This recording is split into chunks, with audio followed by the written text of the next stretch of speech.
Hello, my name is Rebecca. And my name is Tim. And we are the Shitty Movie Reviewers. Woohoo! So anyway, on today's installment, Tim decided it was my turn to pick a movie because I don't do anything. So, what a mistake.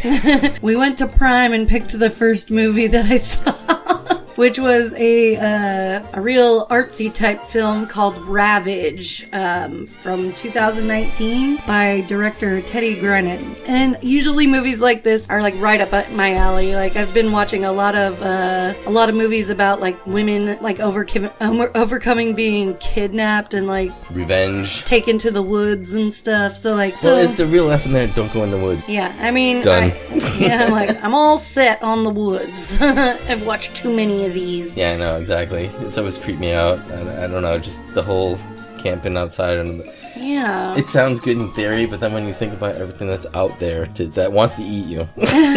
Alright, go ahead. It starts out with this woman, like, screaming, right? There's, like, this screaming at the beginning, and it's hard to tell what exactly is going on because it's a completely black screen. But there's a woman screaming, and she's saying, "I got you." and, and then a man screaming, and then it cuts to, like, the opening scene where there's a man screaming in a woman's face. So, that's how it starts out. And then it cuts to, like, a scene where there's a woman in a hospital in like full mummy get-up. She's like wrapped all in gauze. Oh yeah, head to toe. And there's this shitty police officer. They're like pretty much taunting her, but trying to get her story about what happened. I know, he's pretty aggressive, like right off the bat. Yeah, she's like completely injured. But he's like, all right, well, we don't believe your story. Yeah. And which we haven't even heard yet. We don't know the story, but he's like, I need to get your story. And so he talks about the fact that she stabbed a police officer and this whole thing ensued, and she's told this crazy story that we're not privy to. Right. And he's trying to get the truth. And right. If she doesn't tell the truth, he's gonna lock her ass up. So... And mention the weird comment he makes about what is it called? The Wachituche Valley? Yeah, the Wachituche Valley, which is apparently where she was. So she's like this nature photographer. They show her out in the woods, and she's like all covered in mud and completely hidden in the forest. And she's out there taking pictures because she's a nature photographer. So they're just kind of going over the fact that she does that, and then she decides to row her boat somewhere. She's just like, let's go on a little rowboat trip. So she gets in her boat, she's rowing down the river, and she starts to hear these like weird sounds. Like it's clearly people, and it sounds like to me, it sounded exactly like what it was. Yeah, whipping and... Yeah, it sounded like dudes out in the forest whipping something. So she's like, better park it here and see what's going on. Because that's exactly what you want to do when you're alone in the woods. No, if I hear sound if I hear human sounds when I'm out in the woods, I'm like rowing my boat a mile down the river because I'm not trying to deal with whatever that's about.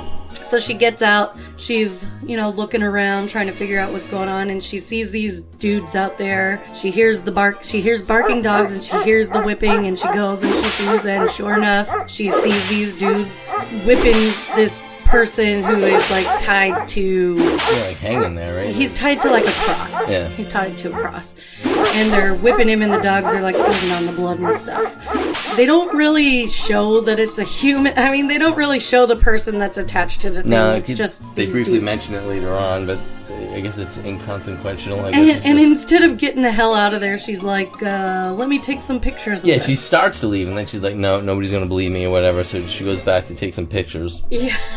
She does that, and then she does get out of there. She gets out of there, rows her boat back down to where she was, and gets in her truck and, like, takes the fuck off.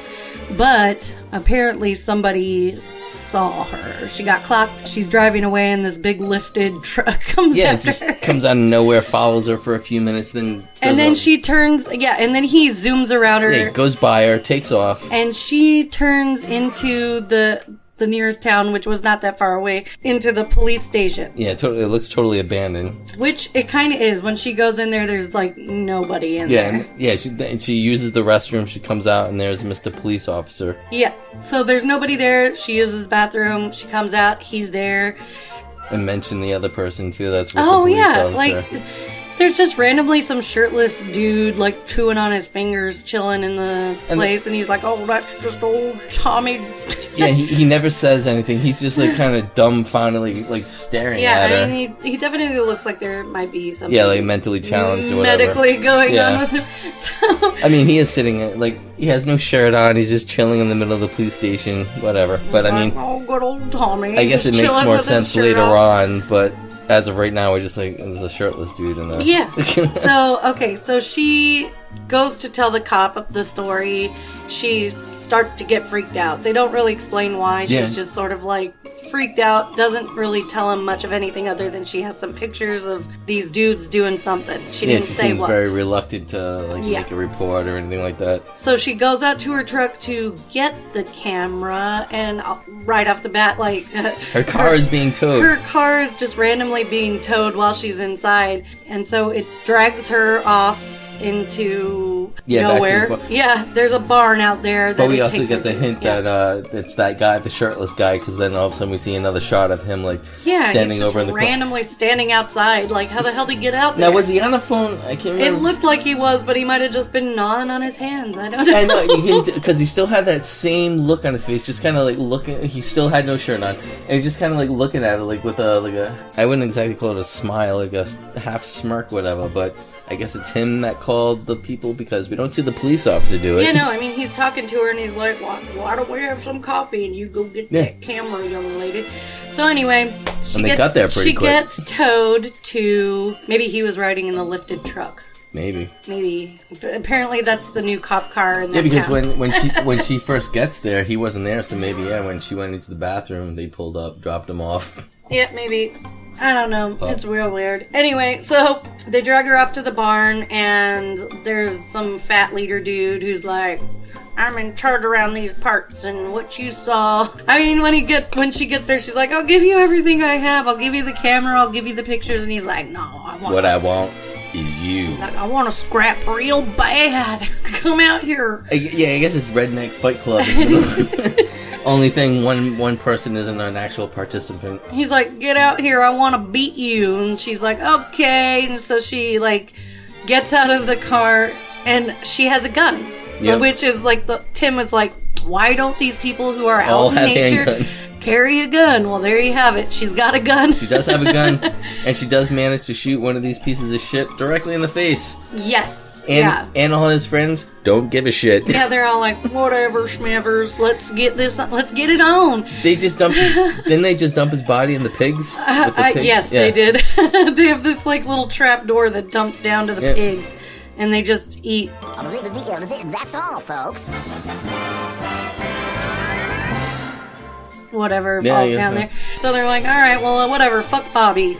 Yeah, they didn't care. And then back to business. They show them tie her up, basically. He gets the jump on her. She shoots the guy in the face, and he uses his whip to disarm her. And he ends up tying her up, and they allude to the fact that these dudes that were there waiting in the barn end up raping her. It's a real short... they don't really show anything. They just show them, looming over her body, and then cut to her being tied up from her feet dangling from the ceiling. This is very disappointing to Rebecca, who likes the morbid stuff. She was shut up. Why wasn't that scene in the movie? This is bullshit. She wanted to turn it off, but I said no. Let's keep going. You're a lying sack of shit. But anyway. So she wakes up now. Anyway, so she wakes up, she's dangling, and she very resourceful. So she figures out how to get out of there. She's a very MacGyver-ish person. Yes, she's got her feet tied up and her hands tied up, but she figures out how to get out of that. And so she ends up getting herself out, and she hears some noises in the barn and goes to check on what that is, because that's what I'm thinking about when I just released myself from being bound by strangers. Let me check this place out instead of bolting right for the front door. Nope, she's like, I hear some noises, I better go check on it. So she goes and checks on it, and it's some other dude that's being held captive there, and he's wrapped up in plastic with bees swarming him. Not the bees! So anyway, they show the dude with the bees. She screams and just jets out of there. And that's when I noticed that they have a lot of random scenes where she's just jogging. I think the movie was really about the fact that this woman is a really good runner. She was in track. and field Oh when yeah, she was a 'cause, child. whether she's in the woods, on the road, she has a very good form. Yeah, she's like, always a constant rhythm. Her face always looks really relaxed. She's like, yeah, even after the escape from the barn, she's just not even at a panicked pace. It's more like she's in a marathon. She wants to win, but So it looks like she's gonna try to escape, but the thing is that she decides real quickly that she doesn't really want to escape. She kind of wants to plot revenge on these fuckers. She, one by one, like, starts using the woods and her survival tactics to figure out how to pick off these dudes. The first dude is like this. The first guy was just an idiot. Idiot, idiot, idiot, idiot, idiot, idiot, idiot, idiot. Don't be an idiot. Pick up your phone, idiot. Here they are hunting this lady. And he's out there, like, fucking wasted on fucking meth, is what we find out later. Yeah, it's it was meth. Watakuchi Valley is a Watakuchi opiate den or whatever it's called. What is it called? Wachitumi. Yeah. Wachitumi. Anyway, Wachitumi Valley is apparently, like, riddled with drug users. and the first guy that they sent to hunt this come on. girl is a heavy drug user, apparently, because he's in the middle of the woods, fire blazing, shooting his gun off. Yeah, he's like, I'm gonna get her. So it's really difficult for her to sneak up on him. Yeah, I mean, the dude's, like, completely out of his fucking gourd on drugs, and then he, just rambling on about what he's gonna do to this girl, even though like a he's cartoon not character really doing almost. anything. And so she goes to try and steal his stuff, and that's when she decides, no, I am not gonna just take this dude's horse and his stuff.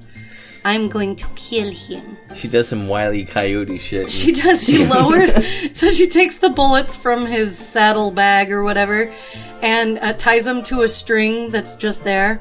And and lowers it onto the fire where the dude is. Because apparently his stuff is like up on a hill, up on a cliff, and he's down by the river just freaking like having a good old time. Yeah, she manages to climb a tree over the campfire to lower the bullets in the casing on the string. And she lowers drops it into onto the fire. it. And so the bullets start heating up, and then the dude gets, like, shot. And he had a horse. Did the horse get shot? No, it just got scared by the bullets, I think. So anyway, that would have been, like, they never really explained what happened to that horse. I know, they just leave it there, almost like that poor baby in that movie. No, not Holly. Died. Think that he's dead, but she goes to take his stuff, his satchel with all of his stuff in it, and he reaches out, and he's like, help me, and she's like, how do we get out of here? And he's like, fuck you, you're never getting out of here. And so she's like, all right, well, you're useless. So she kills him. She smothers him By to death with a glove. him, With a glove. So, okay, so that happened, and then One down. And then she figures out other ways to kill these dudes. Like, she finds some wire in the woods, puts it up on a tree. That scene made absolutely no sense. Yeah, like, where the fuck did this wire come from? Yeah, where did the wire come from that's randomly attached to the tree? And she also, like, sets up a trap. Like a Home Alone style Yeah, like, trap exactly, a Home Alone. To behead someone that's, like... riding on a motorbike. That she doesn't know they have. He's riding on that Like, motorbike. She doesn't see anyone on a motorbike. And she knew exactly when to, like, jump out. So they show her setting it up, and then they show her wearing a jacket inexplicably. I'm assuming it was in this guy's backpack. That's another thing too. Like every person she kills seems to have a perfect change of clothing for her that fits her. Same shoe size. Yeah, she finds this place. There's some boots just chilling. Like, we don't even know what this place is. Like, they never really say who. Right now.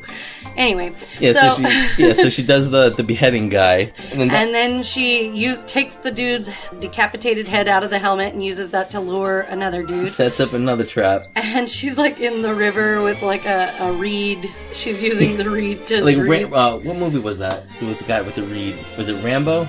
I'm sure there was several movies with it. The one that I remember was the, oh god, what's that one with Matthew Lillard?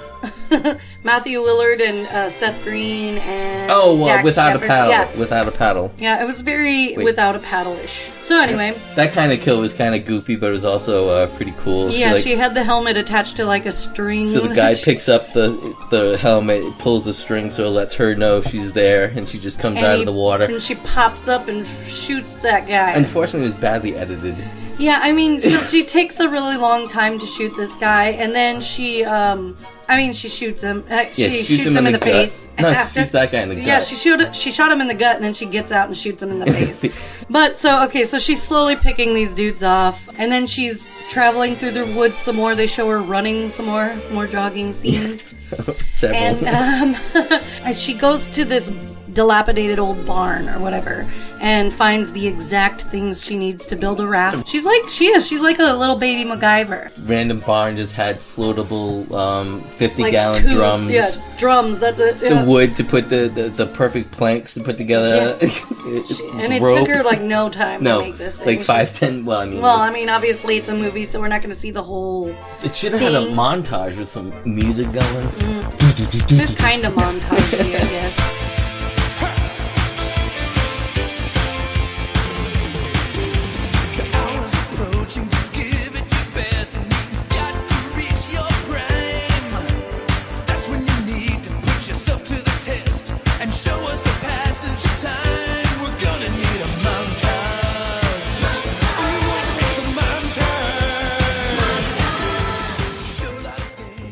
She builds this raft and she's floating down the river and she comes upon like a house, plantation style house.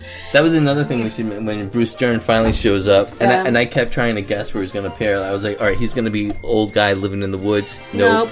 He's going to be the old guy that helps her out. Well, yeah, but I mean, I thought it was going to be... I thought he was going to be the first guy. Anyway, he was not. He just appears for this kind of short scene where she finds this house, she walks on in because she knocked and nobody answers. She walks in. And again, it seems to be empty. And the dude is like, he seems like he knows her. Yeah. Which should have tipped her off a little bit. Yeah, at first, when she first walks up to him, he actually calls her by the name Melanie. That's weird. And then she's like, no, and then she goes, no, my name's Harper. And I don't know, the whole movie, like, little scenes like that kept giving me vibes that something more was going on. Yeah, but there wasn't. No, there wasn't. So anyway, she meets this old man. He's like, have a drink, honey. And she's like, I just need a phone. And he's like, I haven't had a phone in 15 years. Don't need them. So he goes into this like big explanation of how his family's been in the woods for like centuries or something. And when she starts like looking at all the books, he like shows her he's like, oh, take a look at that book, and she's like, okay, I will. Yeah, the whole medieval torture. Yes, and then it's revealed that his people were like real into like medieval type tortures. Yeah. So, which would explain the dude on the cross getting whipped and stuff like that, and the bees guy. Not the bees! Anyway, so they really love medieval torture, right. And she still hasn't, like, figured out, really, that this dude is part of it. And then she looks up and she sees a picture of this old, decrepit photograph. Dude with the dudes who kidnapped her. So, okay, that happens, and she apparently had some meth in the bag from the dude she killed, the first dude she killed, and she sees that this guy is like old and on medication. Yeah, that's another thing. He casually has his medicine out in this old timey like 1940s like syringe with it's like a foot long. Yeah. The needle's like 6 inches, and she just puts it in there while he's making another drink. Yeah, she pours crystal meth into the syringe. It's like, it's not going to dissolve. And he can't see this when he picks it up, but whatever. Apparently not. Anyway, like right as they're sitting down and she's taking a drink of the drink that he made her, which what the hell was she thinking? Anyway, and this is after she saw the picture. Yeah. So why would you drink? Why? I don't know. Anyway, so she does that, and his alarm goes off to take his medicine right at that moment. Which, like, what luck is this, huh? So, she knew that was happening, just like she knew the guy was coming through the woods on the bike. She knew. He's like, turn off that damn alarm, and he's like slowly and like decrepitly putting the old syringe into his arm, and then he immediately realizes that she has tainted his meds. But he doesn't die. No, he's just real high as a kite. He's like because he seems to be really enjoying their conversation after that. He's like, oh, this feels good. Yep. And so what does she steal shit from his house too? No, okay, yeah. She goes to the kitchen as soon as he's all messed up, and she takes some of his food. And then she goes to his, like, garage, or she tries to go get the car out of the front of the house, and that didn't work. So she goes to the garage and gets the truck that's in there. To an even older, more decrepit truck, which starts up works. just like that. So she goes in there, and then she also finds a rifle or a gun or some, I don't know what it was. A shotgun. I don't know. This is my favorite scene in the movie. She gets the shotgun. They show her drive back up to the front of the house and walk in, and then you don't see anything. You just see the front of the house. Yeah, it's this awesome, like, long shot. You just see, like, it's from the truck. You watch her walk out of the truck up to the front of the house, goes in. Couple seconds, boom! You hear a gunshot, and that's it. And you know what went down in there. That was my favorite scene. So messed up Grandpa. He's gone. Poor Bruce Dern. Yeah, and then she makes her way to a. After that, she's like, "Let me make my way to a convenience store," and she takes the rifle in there with her. Yeah, I mean, we're assuming it's gun country. But again, there's nobody in this fucking store. Yeah, no, even after the cop... Well, yeah, the cop shows up, but even after then, no clerk. Yeah, there's nobody in there. But the cop comes in acting like he's trying to find the store clerk. Like, was this whole town just set up to kill this lady? I think so. It definitely seems that way. Anyway, so... Because you never see another car, except for people chasing her, even when she goes to town. Yeah, twice. It's, like, real weird. There's, like, nobody in this town except for these, like, killer hillbillies. So, maybe it was just a torture town. I mean, what was that one movie that's kind of like that, where it's just, like, a big fake town and... Well, House of Wax is like that. No, I'm talking about the one where the girl, they kidnap all the conservative people. Oh, The Hunt. The Hunt. Yeah, that was a good movie. It had a very huntish vibe to it because the whole town just seemed fake to me. It seemed like a real town. So, and everybody seemed to be in on the... Yes, everybody's in on it. So the cop comes in, she points the rifle at him like, you. And he's like, We've been looking for you. Yeah, it's like, your boyfriend's been up and down the valley looking for you. And she's like, oh, okay, this must be safe. And we as an audience is going, what? Yeah, so she puts the gun down and gets into the back of the cop car, and she thinks she's safe. Yeah, and then you see that the... Then she decides to go through her she's going through her camera, which... How did she have it? Well, he said all your equipment's in the back seat because he, of course, knew that he was going to run into her later on. Yeah. Okay, so her camera is in the back, and which should have been, like, a real thing to her. Like, but he said it was in her truck. Yeah, Okay, which makes sense because it was in her truck, but the truck was in the barn, so... Right. Yeah, I know, Yeah, so anyway, she's going through the pictures to try and find out. She's like, I got these pictures, I'll show them to you, and she sees that the cop himself is on there, which is kind of funky because the cop was there doing the whipping, and then, like, 10 minutes later, he's back at the police station in his police gear. In full uniform with the dude. With the shirtless guy. With the shirtless guy. So, that happened. She realizes that the dude is taking her back. And right as rain he is. Right back to the barn. Yes, he took her back to the barn, and so they show her getting tied up again, basically. Again, yep, all over again. And so the guy the fat leader comes back in, and he's like... That's his official name for this review, Fat Leader. I think his name is actually Ravener, but which we never know why she knows that. But okay, so Ravener comes back in, and he's like pretty much telling her this story about like an old-timey king that let these people into his kingdom, and they end up doing like this medieval torture on him where they sew him into a cow. So that's not foreshadowing. So he tells her this story, and he's like killing a cow right in front of her right as this is happening. He shoots the cow in the head. He starts cutting open the cow. So you see that this is what he's gonna do to her. Basically, he's gonna sew her into this cow.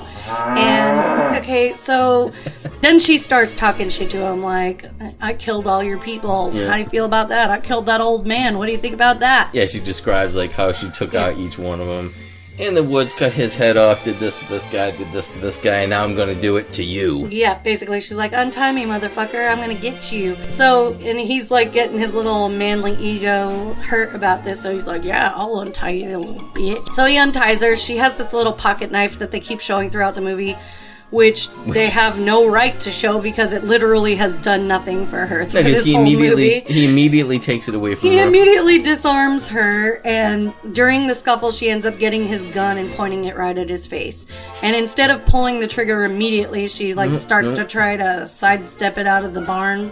And then he reveals the fact that her boyfriend is there. Yeah, so he was up in the loft, right? Yeah, unstrings him. He falls down to the ground.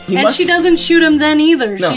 She runs at him. Like, what the fuck? She walks, right up to him with the gun in her hand, and she doesn't do anything.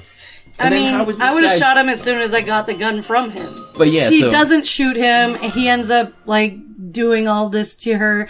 And so it cuts back to the scene where she's talking to the cop. And she's telling him the story, and he's like... And the nurse comes in and is like, all right, that's it. That's enough. Just cuts him right off. Yeah, and then she's like, no, I have more story to tell. And he's like, no, you're just a drug addict. And yeah, he goes into that long spiel about, the valley, you're an opiate addict or something like that. And it's like, what? And there's a whole drug epidemic in the valley. And they really have no evidence that she's a drug user. I didn't hear anything in this movie about her having any drugs in her system. They don't mention drugs at all, except for the one guy that she actually gives the drugs to. Well, she stole it off one guy. For him to call her an opioid addict, without any sort of evidence to prove that is a testament to his police work, I guess. So he goes to leave, and then the doctor calls him in, and they're unwrapping her face as all this happens. You slowly see a reveal of what her face looks like. The doctor is like, well, the substance that was on her body, because when they found her, she was covered in some sort of slime. So the substance they found on her was not what they thought it was, which I can't remember what they thought it was. I think they said they thought it was Vaseline. Oh, yeah, they thought she was covered in Vaseline, but it turns out she was actually covered in some sort of stomach acid that was digesting her. And then they go back to the scene where the dude pretty much sewed her into the cow, and they show her eye sticking out. And then it's from then on, it's her point of view looking out of the cow. And that's literally when they roll the credits. The credits roll. We talked for a few minutes, and I was like, you know what? Let's see if there's anything after the credits. Yeah, I'm glad we did, because at least it had some sort of It's from her point of view again. You see the barn doors. Then you just see her hand come up and open the door. And her hand's all covered in the stomach acid, whatever. Yeah. And that's the end of the movie. That's the end. There was no cop that got stabbed. The cop that she saw, she did not stab. No. Because he had her in the back of the car, and when she got there, the fat leader took her out. Yep. And then him and the shirtless guy from the station drive away. Yeah, they show them driving off, the shirtless dude in the back of the car, chewing on his fingers, looking at her. Yeah, you never see the other cop that he's gone. He left because I guess he didn't want in on this action. So, yeah, that's the movie. Yeah, it's. I really don't know what to say about it. It really wanted to be a good movie, but they wasted all this time on jogging scenes and nature scenes that weren't really important. And they didn't focus on stuff like the fact that her boyfriend had been killed. They're like, we can't have any extended scenes about what actually happened at all. Yeah, you just assume, yeah. I'm glad that they explained why she was covered head to toe in gauze in the hospital, because, at first, there's no way, they didn't beat her enough for this to happen, it was just a really confusing movie, because throughout the whole movie we were like, well, maybe it was her twin sister, or maybe it happened way ahead of time, but no, it all happened, within a span of 3 days or some shit. And, so she gets out and somehow gets to a police officer that's not super evil, but also stupid to function. At least delivered to the emergency room. Yeah. There was just no police stabbing. I really don't understand where they even came up with that. Was it just to make her look bad? I don't know. Unless there's more to this movie, and then they say, no, we got to cut this out. I don't think so. I really don't think so. I think that it was pretty straightforward, even though it was very confusing. But so that was Ravage. So who would you recommend this movie to? Maybe direct people in school for directing. Don't do this. I mean, I just feel like there's a whole extra movie out there that tries to explain exactly what happened. That probably showed the attack. That probably gave some indication that there was a drug problem in this. There's got to be a director's edition of this movie. I have to see it so I can see if they did any better on that version than they did on this version. It was only an hour and 20 minutes. Yeah, they hour 21 minutes. And ran out of budget money, maybe. I don't know. Yeah, I mean, they just wasted so much time on these long scenes that really didn't matter. Yeah. And then not enough time on the scenes that really would have explained the movie. Yeah. The performances weren't bad. I thought she was good. I mean, she did a really good job at... Bruce Dern was Bruce Dern. I mean, Bruce Dern did his thing. He was available for the afternoon, so they went, all right, I'll do it. He did the Bruce Dern thing. He, shoveled some ice into a glass and was real creepy, and I think that is perfect Bruce Dern-ness. Yep. Anyway, that was Ravage. That was Ravage. I'm gonna give it a 3 out of 10. 3 out of 10. I agree. Like I said, my favorite scene was the off-scene shooting of Bruce Dern. Yeah, I mean, it was a really good scene. There were a couple of good scenes in there. It just was nonsensical and didn't make it just didn't make any sense. And it makes me sad because, like I said, I've been watching a lot of these these movies where the sadistic part of Rebecca comes in again. Yeah, I've been watching a lot of these movies where women are going through these things and they end up getting out of it, but this girl didn't really get out of it. No. She the main guy gets away, and she's forever scarred because her face is melted off. She's been horribly disfigured by this cow acid. Yeah. So the movie definitely ends on a downer. I do not like. I mean, she escaped, but what good is that? Yeah, because the two bad guys are still 3 because the cop, main fat bad guy, and the shirtless guy, they all... Yeah, I mean, I don't think the shirtless guy plays any sort of integral role in... He called to... Did he call? I don't we remember. Don't know. I don't we can't know really if he tell. Called or if the cop called as soon as she went out to her truck. I thought they kind of mentioned it, but it's not Or maybe worth, he called... I really just don't know. No, I don't know either. I mean, they clearly knew where she was because that cop was out there... Waiting, yeah. He was out there whipping, and then he came straight to the police station.